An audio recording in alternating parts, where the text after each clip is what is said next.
Here, dankie dat ons vanoggend kan sing dat U die koning van ons lewe, van ons harte is. Dankie Here dat U ons toevlug is. Die een waarin ons kan hardloop, ons rots, ons bergvesting. Dankie dat U daar is wanneer dit met ons goed gaan. Maar Here, dankie ook dat U op 'n besonderse manier by ons is. Wanneer ons in die nood is, wanneer dit met ons sleg gaan. Here, ons wil bely dat ons saam met Dawid stem, Here, dat wanneer die wat swaar kry na U opsien, ons toevlug na U toe neem, dan sal ons ergens vorentoe weer straal van blydskap. Dankie Here dat ons wat vanoggend hier is kan getuig, dat ons al in benoudhede was waardeur U ons gelei het. Daarom ons maar net vanoggend weer opnuut bid vir al die families wat geraak is deur die dood die afgelope week, dat hulle dit ook sal beleef. Here, dankie dat U vanoggend hier is, met ons wil praat, met ons gaan praat.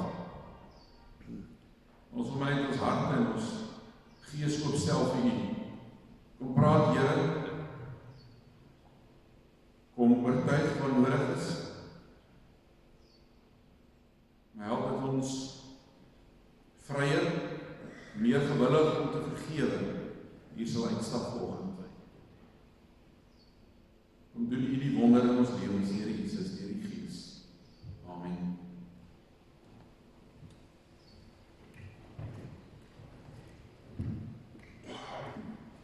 Ons gaan vanoggend saam lees uit Matteus uit, 'n baie bekende gedeelte, Matteus 18, van vers 21 af.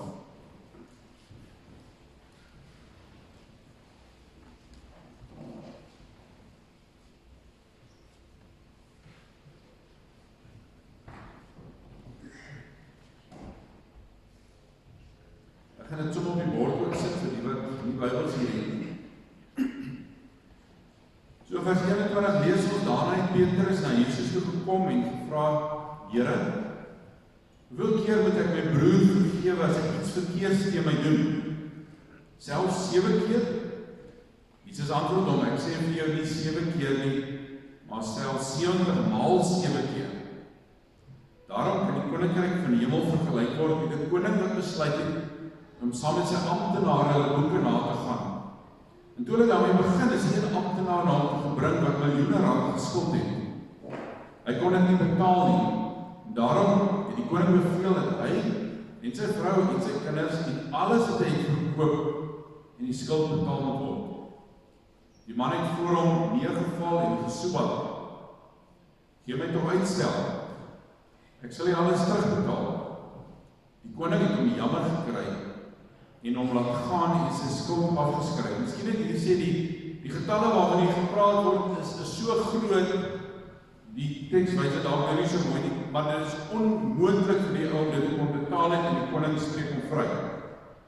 Toe daardie man buite kom het een van sy mede-amptenare raakgeloop wat hom net 'n paar rand geskuld het. Hy het hom gegryp en gewurg en gesê, betaal wat jy skuld. Sy mede-amptenaar het voor hom neergeval en hom gesmeek. Gee my toch uitstel, ek sal jou betaal. Maar hy wou nie. En hy sal weg om hom in die tronk te laat gooi, totdat hy die skuld betaal het. Toe sy mede-amptenare sien wat gebeur het, was hulle diep teleurgestel, en hulle het alles wat gebeur het vir hulle koning gaan vertel. Die koning het hom laat haal en vir hom gesê, jou skuld, al daardie skuld het ek jou afgeskryf, omdat jy my gesoebat het. Moes jy nie ook jou mede-amptenaar jammer gekry, soos ek jou jammer gekry het.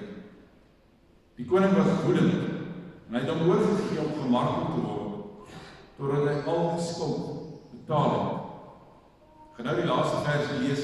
Dis al 'n storie wat emosie in 'n mens opwakker, nee. Hierdie ou wat hierdie magte om skuld vrygespreek word, en dan kan hy die ou wat hom baie maklik kon terugbetaal het, nie vergewe nie. En dan eindig Jesus met hierdie woorde. So sal my Vader wat in die hemel is, ook met julle maak, as julle nie elkeen sy broer van harte vergewe nie.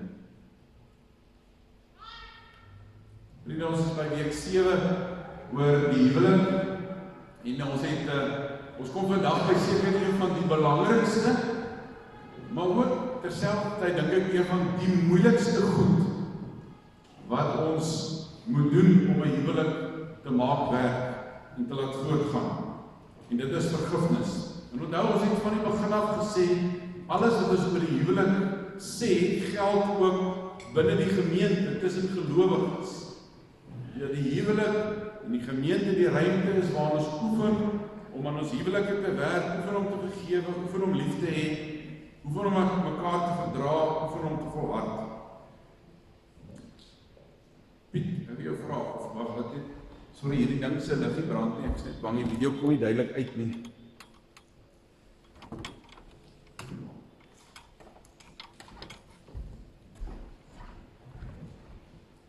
So vriende, dit is verskriklik belangrik dat ons vergifnis moet verstaan en vanuit God se hoek uit na vergifnis moet kyk oor.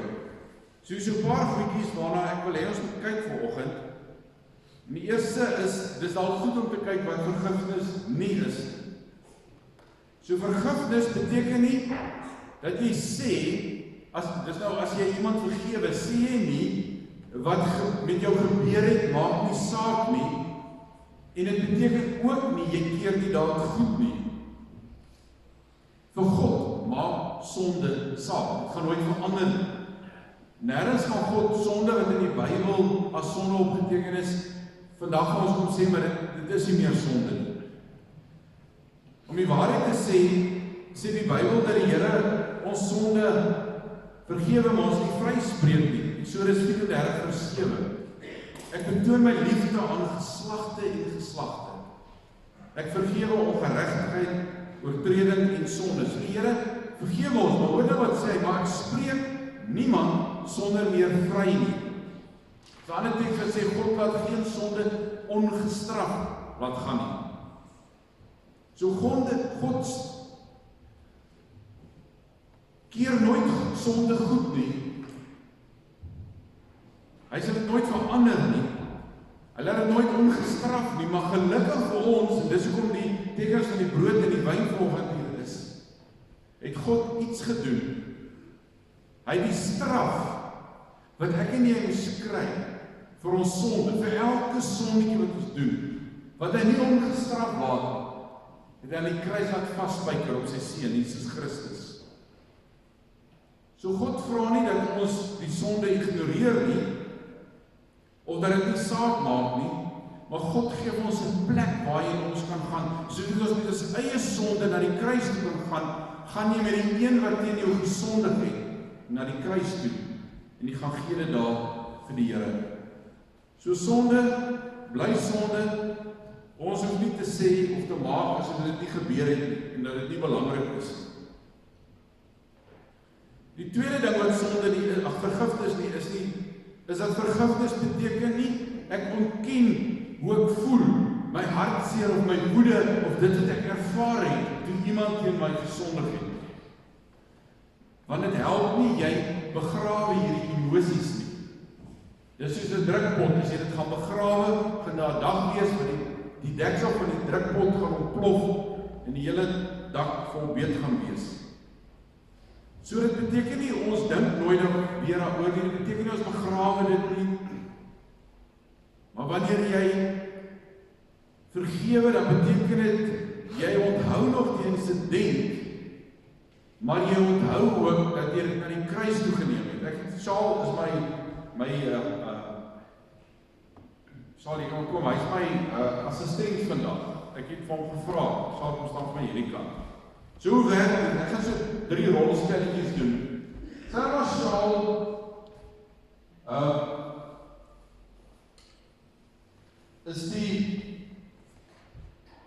is die ou wat iets teenoor gesondig is. Ek gaan ons 'n bietjie van ons ooreenkoms afdwaal.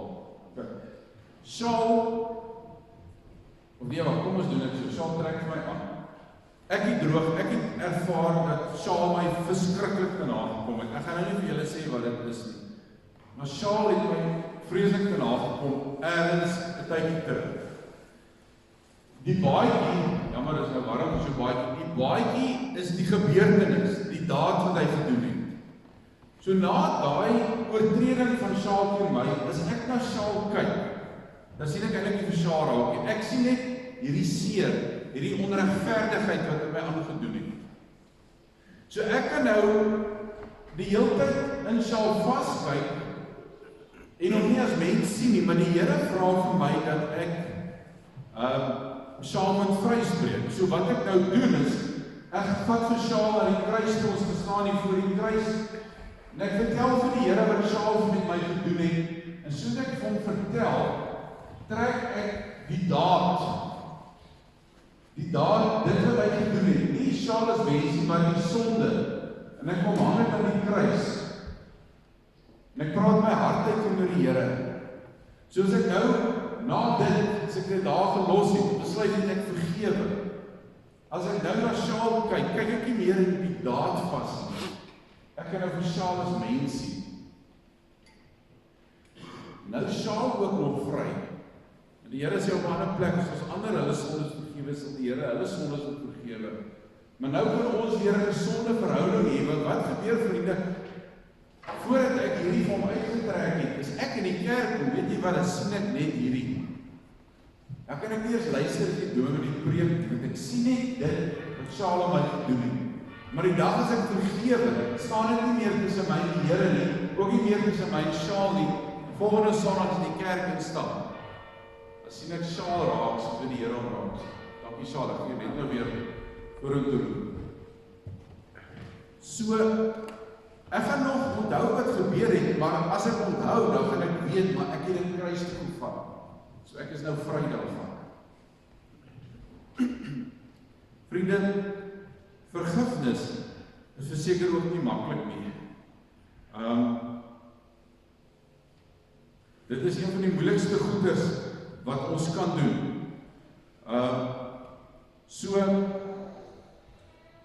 Vergifnis beteken nie, ek dink nooit weer daaroor nie. Maar vergifnis beteken, ek het dit na die Here toe gevat, en dis wat ons nou gedemonstreer het. En vriende, dit is nie maklik, dit is een van die moeilikste goed wat ons kan doen. Dit gebeur nooit vanself nie. Jy gaan nie 'n dag wakker word en sê, okay, ek gaan nou vergewe nie. Dis 'n keuse wat ek en jy moet maak. Maar vriende, dit kos baie. Om te kan vergewe, vir ons om vergifnis te kon ontvang, het dit die bloed van Jesus Christus aan die kruis gekos. Dit was nie goedkoop nie. So die prys wat ons betaal om ander te vergewe, is ook nie maklik nie. En daarom neem ons dit na die kruis toe. Ons vertel die Here daarvan, en ons gee dit vir hom. Maar hierdie gelykenis leer vir ons dat as ons aan die kruis ons vergifnis ontvang het, dan moet ons dit oordra. Want net soos wat hierdie man so baie geskuld het dat hy nooit die koning sal kan terugbetaal nie, is die sonde tussen my en die God so baie dat ek dit nooit sal kan wegneem as dit nie was vir die bloed van Jesus.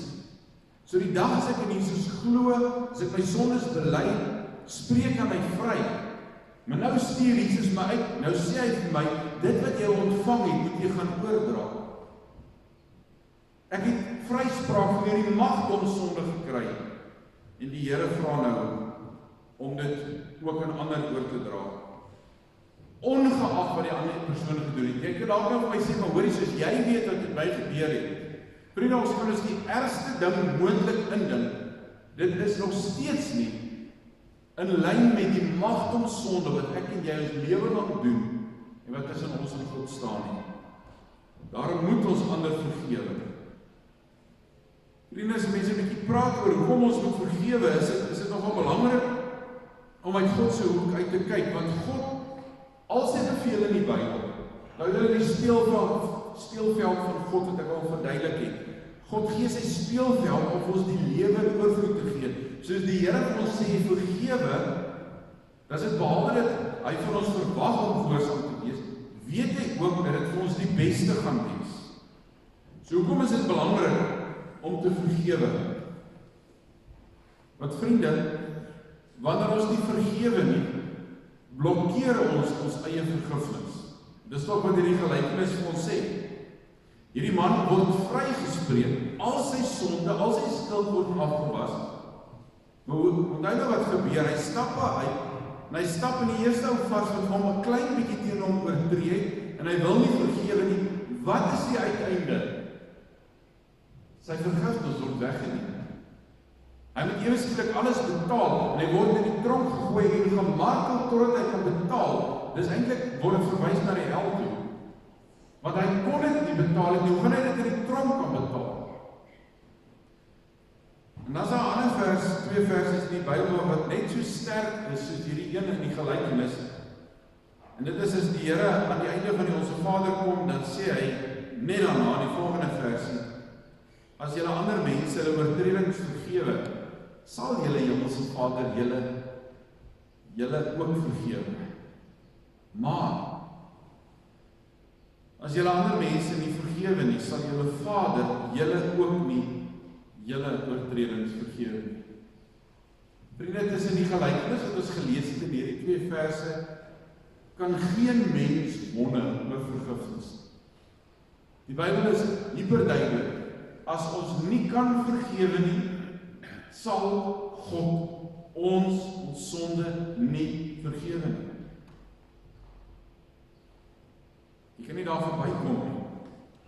En die ander ding is, as ons nie kan vergewe nie, vriende, kan ons die vergifnis wat God vir ons wil gee, ook nie in ontvangs neem nie. So, Saul, ek gaan jou nou weer roep.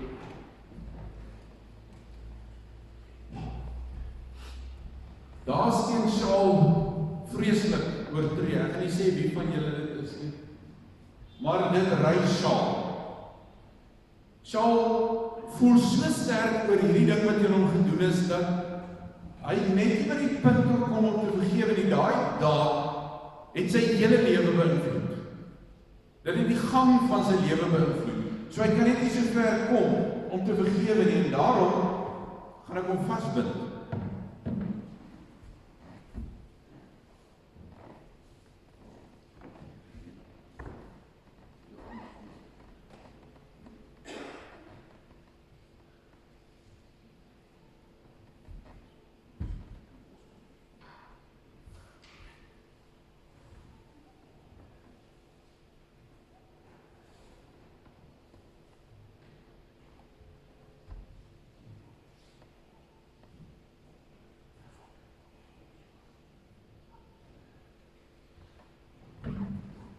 Hierdie tou simboliseer sy onvergifnis. So die Here kom na hom toe, en ek vat nou sommer net die Bybel as die aksie van vergifnis. So hy kan nou nie vir iemand vergewe wat iets teen hom gedoen het nie. Nou kom hy, nou wil hy sy sonde bely. Die Here wil vir hom die vergifnis gee, maar nou is sy hande vasgebind, so hy kan nie die Bybel vat nie. Verstaan julle wat gebeur? Hierdie is verniet. Wat gaan julle hoor, wanneer het Jesus vir ons sondes in die kruis gesterf? Wanneer het hy ons sondes weggeneem? Wanneer? Wanneer was dit? Wanneer het Jesus die prys vir ons sondes betaal en elke mens wat aan hom glo se sonde weggeneem? 2000 jaar terug in die kruis. So dis verniet. Saul moet dit net vat, maar solank as wat hy nie kan vergewe nie, kan hy dit nie vat nie. En nou kan hy besluit, wil hy kies om te vergewe.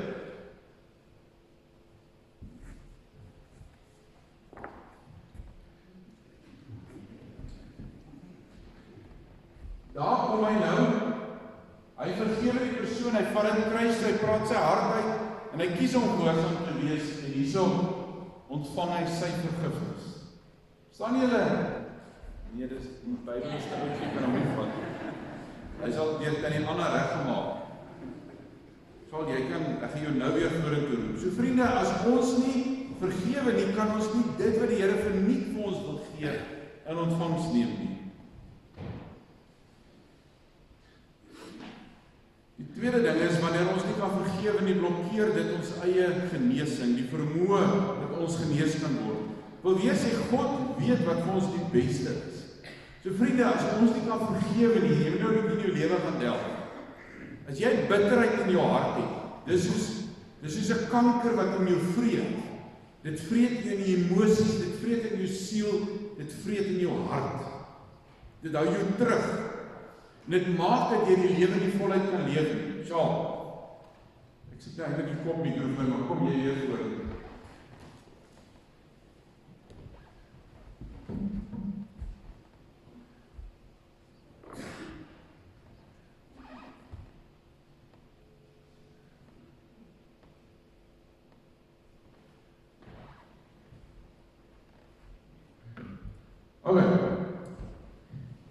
Ek is nie die persoon wat teen hom oortree het nie, julle moet nou mooi volg. Ek is dit wat gebeur het, ek is sy herinnering aan die verskriklike ding waarvan ons nog net nou gepraat het. Dus Saul wil nou die lewe geniet, hy wil gou 'n bietjie mol toe gaan. Hy gaan kan stap, maar hy gaan my met saamtrek, dit hou hom terug. Saul wil baie graag gaan eet.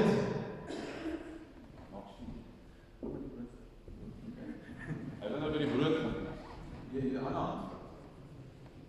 Sien hy eet nie lekker nie, hy wil gaan slaap.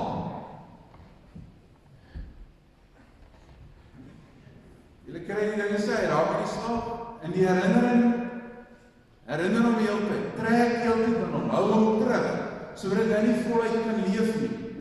Want dis wat onvergifnis maak, dit hou ons terug, dit belemmer ons. Nou kan Saul op my skree, ek sê, gaan weg, ek gaan nie weggaan nie. Maar as iets wat hy kan doen, wat is dit? Hy kan dit kruis toe neem. En by die kruis gaan vertel hy vir die Here wat gebeur het, en hy kies om die herinnering by Jesus te los. Ek het maar weer daaroor gegooi. Ek is die herinnering, so hy maak my nou in die kruis vas. So die herinnering van wat gebeur het, bly by die kruis, en nou kan Saul wegstap, en hy kan aangaan met sy lewe. Want hy het sy hart uitgepraat, die herinnering van wat gebeur het by die kruis agtergebly. En dan kan jy genesing kry, en dan kan jy die lewe in oorvloed leef, waarvoor die Here vir ons aan die kruis gesterf het. Die derde ding hoekom dit belangrik is om te vergewe, vriende, is as ons nie kan vergewe nie, verstaan ons eintlik nooit regtig wat by Golgotha gebeur het. Aan die kruis was die grootste daad wat er nog ooit was van iemand wat al sy regte prys gegee het van onvoorwaardelike liefde toe Jesus aan die kruis vir ons gesterf het. Seun van God, gewoond aan miljoene engele, word 'n babietjie, word groot, word geslaan, word gekruisig. En uiteindelik sterf hy in 'n kruis vir my en jou. Dis wat Jesus bereid was om vir my en jou te ly en swaar te kry vir. Vriende, wanneer ons vergewe, dit maak seer. Dit kos ons iets. Ek kan net vergewe as ek die persoon aan die kruis toe vat, my hart uitpraat en kies om dit daar te los. En ek kan dit net doen as ek bereid is om in myself te sterf. As ek nie bereid is om in myself te sterf nie, as ek nie bereid is om my regte neer te lê nie, gaan ek dit nooit doen nie. Maar die oomblik as ek dit doen, dan ervaar ek ietsie kleins van wat Jesus ervaar het toe hy verniet, sonder om een keer te sondig, my en jou straf op hom aan die kruis gedra het. So wanneer ons vergewe, dan volg ons in die voetspore van Jesus, dan lê ons onsself neer. Dan is ons gehoorsaam soos Jesus gehoorsaam was. Vriende, op die ou end, wanneer ons nie kan vergewe nie, al wat gebeur is, ons gee vir Satan houvas op ons lewens. Hierdie paar rolspelle het dit gewys, dit hou ons terug. Maar as nog meer as dit, die Bybel sê, soos wat ons oordeel, sal ons veroordeel word. So as Saul besluit, hy vergeet nie daai persoon nie, dan gaan die mate waarin hy daai oordeel gevel het, gaan God hom oordeel, en dis hoekom ons nie vergewe gaan word. Want God, as ons geoordeel word volgens God se maatstaf, en Jesus het ons in die kruis gesterf, is ons okay, maar as God my moet meet in die maatstaf waarmee ek ander meet, en ek besluit, daai is my vergifnis waardig en daai nie, dan verloor ons vergifnis, en dit Satan hou vas aan ons. So vriende, wanneer ons vergewe, raak ons vry. Dis die ongelooflikste, as jy ooit regtig geworstel het daarmee, en jy kom by vergifnis, dis die mees bevrydende ding. Wanneer iemand nie meer vir jou piem nie, en jy selfs vir iemand vir wie jy nooit gedink het jy lief kan word, moet lief word. Miskien sal jy nou vir my wil vra, maar sê nou maar net, iemand het iets ongelooflik slegs aan my gedoen. Moet ek nog steeds vergewe? Is dit moontlik om te vergewe? Dit het my hele loop van my lewe verander. Vriende, die antwoord bly ja. Die Here sê vergewe, soos ek vergewe het. Vriende, net ware gelowiges kan regtig vergewe. Ou wat nie Jesus se vergifnis ervaar het nie, kan nie vergewe nie. So net iemand wat verstaan die omvang van God se vergifnis, hierdie ryk man of hierdie ou wat die Here so baie geskuld het, as hy regtig gesnap het, as hy ontmoeting met Jesus gehad het, en hy snap, die Here spreek my van al hierdie magdom goeders vry, dan, nadat jy daai vergifnis ervaar het, dan kan ek en jy vergewe. Maar Bybelse vergifnis kan nie sonder die kruis gebeur nie, vriende. Ons het 'n plek nodig waarin ons pyn kan vat. Ons moet na die Here toe gaan. Jy moet in detail vir hom sê hoe jy voel, oor hoe dit jou laat beleef en ervaar het, daai omstandighede, alles. En op die ou end, dan plaas jy dit op die kruis en jy gee dit vir Jesus. En as jy jou hart uitgepraat het, en dit hoef nie vinnig te wees nie, dit partykeer is dit meer as een keer, met jou aanpraat, totdat jy dit reg kry om by die kruis te los, die laaste ding. Jy los die gedagte by die kruis, en jy stap weg. Jy in Pinkster die goed by die kruis los. Jy los dit by die kruis, jy draai jou rug op, en jy stap weg. En die vryheid wat Jesus vir jou gegee het. Want ons plaas ons pyn by die kruis op Jesus, en hy vat dit vir ons weg. Maar vriende, ons het iemand nodig om ons van ons seer te genees, en daardie iemand is Jesus, wanneer ons hom toelaat om ons te vergewe en wanneer ons vergifnis voor die kruis in rond uitspreek, dan kry ons genesing van ons seer. En op die eind, vriende, gebeur dit regtig dat jy begin vergeet wat gebeur het. En dan kom daar tye wat jy mooi moet dink en probeer roep wat gebeur het. En die Here gee regtig sulke tipe genesing. Jy sal miskien nog vir my wil vra, maar wat as die ander persoon geen berou toon? Niks. Glad nie geplaas, aangaan met sy of haar lewe, asof niks gebeur het nie. Moet jy dan nog steeds vergewe? Die Bybel sê ja. Nêrens in die Bybel staan daar, jy moet vergewe as die ander een berou het nie. Die Here sê, soos ek jou vergewe, vergewe jy ander. Vriende, wanneer het Jesus vir ons in die kruis gesterf? 2000 jaar terug. Was een van ons 12 gebore? Nee. Hy het sy lewe gegee vir my en jou sonde. Joune is dalk minder as myne, maar ek het nogal baie. Vrek baie. Hy het 2000 jaar voor my geboorte dit reeds weggeneem. Hy het nie gewag totdat ek dit bely voordat hy dit wegneem nie. Die dag toe ek in hom glo, is dit weg. En verder het Jesus in die kruis hang. Hy het nie gewag totdat die soldate en die ouens en die Joodse leiers op die kruis het sê, o Here, ons is jammer as ons die kruis vasgespijker, en toe sê hy die beroemde woorde, Vader, vergeef hulle, want hulle weet nie wat hulle doen nie. Nee, terwyl hulle hom uitlag, terwyl hulle hom spot, terwyl hulle besig is, kyk Jesus na hulle en sê, Vader, vergeef hulle, want hulle weet nie wat hulle doen. Daarom, vriende, as ons Jesus se kinders, die volgelinge is, dan volg ons sy voorbeeld dan wag ons nie tot die ander een berou het nie. Want julle sal elkeen van hierdie goed wat ons gedemonstreer het, die een wat die sonde gedoen het, is nie van belang nie. Dis of jy daarvan vry wil kom, en of jy nie daarvan vry wil kom nie. Vriende, Jesus het vir ons vergifnis in die kruis bewerk, al ons sondes weggewas. Daarom het ek gedink, dit sal goed wees as ons nagmaal hou. Ek dink ons het amper 2 jaar laas nagmaal gehou in die kerk. En ek wil hê jy vanoggend die brood gaan proe. Dink aan sy liggaam, dink aan die kruis waar Jesus gehang het. Dink hoe stikkend hy was. As jy die wyn drink, dink aan sy bloed wat gevloei het, om jou skoon te was van al jou sondes. Verniet, jy hoef niks te doen, jy moet net sê, ja, ek glo dit. Mag dit, as jy dit weer ervaar, vir jou die krag gee om te besluit, jy gaan ook vergewe. Want vriende, as jy nie wil vergewe nie, gaan jy by die poort van die hemel kom, en die Vader gaan sy kop vir jou skud, en hy gaan vir jou sê, sorry, jy het nie vergewe nie. Dis nie plek nie. So ek wil voordat ons die nagmaal gebruik, vir jou kans gee om 'n bietjie selfondersoek te doen. Ek gaan tydjie gee hiervoor. Is daar enige iemand vir wie jy nog nie vergewe het? Dalk is dit jou lewensmaat. Kind, weet nie. Jy sal weet.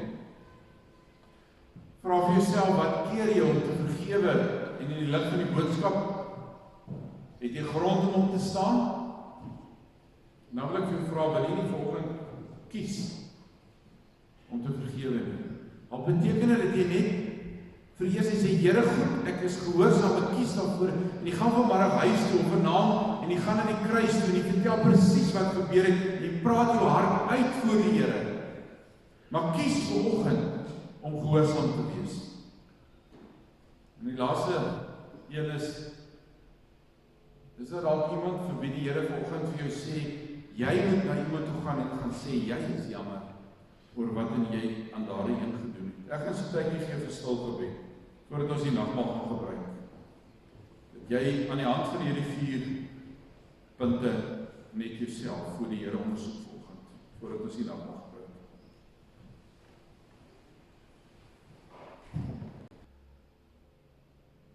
Ek wil jou volgend aanmoedig om te vergewe, sodat jy met vrymoedigheid die brood kan neem, die wyn kan neem, te gebruik. Vriende, die huwelik en die gemeente is ons gimnasium. Dis die ruimtes wat die Here vir ons gee om te vergewe. Dit begin by jou maat, dit begin by jou gesin, dit begin by ons in die gemeente. Kom ons maak reg, kom ons oefen om vinnig te wees, om te vergewe. Kijk, vriende, jou dit lei, eintlik net absoluut onbeskryflik om te dink, dat God in sy grootheid, sy almag, sy seun kan stuur, dat Jesus bereid was om dit te doen, om ons aan 'n kruis te sterf. Soos as die brood neem en ons breek en dink ons daaraan, dat Jesus se liggaam gebreek is, sodat ons skoongemaak, vrygekoop kan word. Hy het die pyn gedra, sodat ons dit nie self hoef te dra nie. Eet dit en dink aan sy liggaam wat gebreek is vir jou.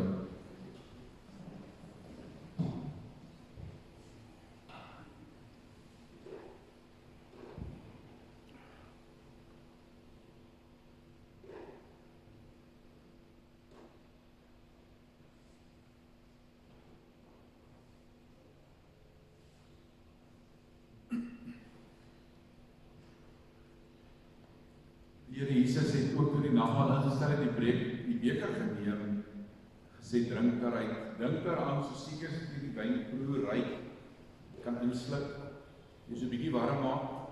So seker kan jy wees dat Jesus al jou sondes afgewas het, weggeneem het, skoon gewas het. Drink dit en weet, jou sondes is vergewe.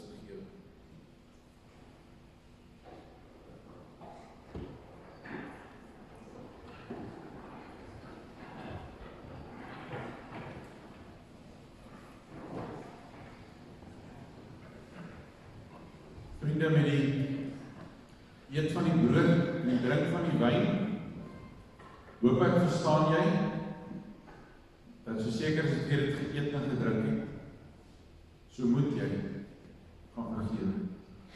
Kom ons bid saam. Hemelse Vader, dankie vir die vryspraak wat U vir ons bewerk het.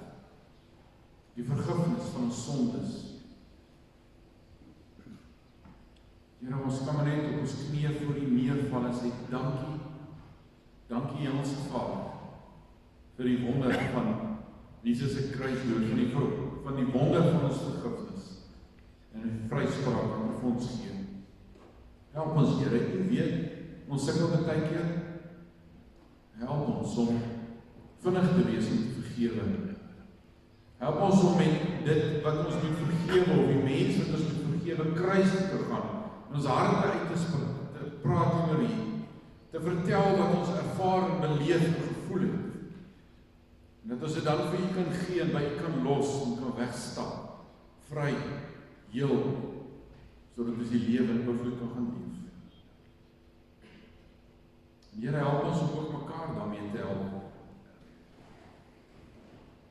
En dankie dat ons U daarvoor kan vertrou. Loof ons prys vir die vergifnis. Ons loof en prys vir die brood en die wyn wat ons nou kon geniet het. Mag ons Here gaan leef op 'n manier wat lof en eer aan U bring. Here, mag ons na mekaar kyk, vol liefde en deernis, juis omdat ons gekies het om te vergewe, soos U ons vergewe.